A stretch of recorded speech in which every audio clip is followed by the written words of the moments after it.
Today, I'll walk you through how to insert an Elementor template, even if you're a total beginner or just need a quick refresher.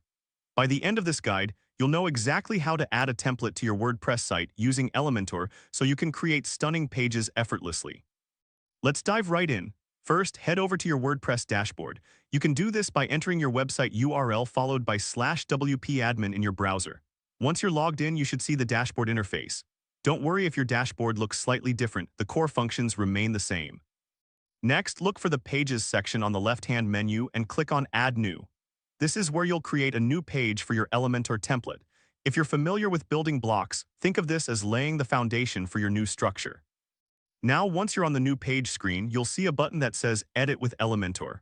Click on this button to launch the Elementor editor. This is where the magic happens, and you can customize your page to your liking.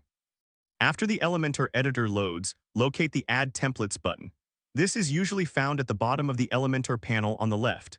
Clicking this will open up a library of pre-designed templates that you can choose from. Think of this as browsing through a catalog of beautiful designs ready to be customized for your needs. Once you find a template you like, click on it to preview. If it fits your vision, simply click on the Insert button. This action will bring the template into your page, allowing you to make any adjustments you desire.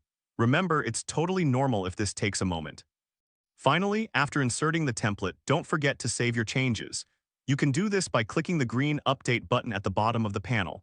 This ensures that all your hard work is saved and ready to be viewed by your visitors. And there you have it. You've successfully learned how to insert an Elementor template into your WordPress site. With just a few simple steps, you can enhance your website's design and functionality. If this helped you out, please give the video a thumbs up.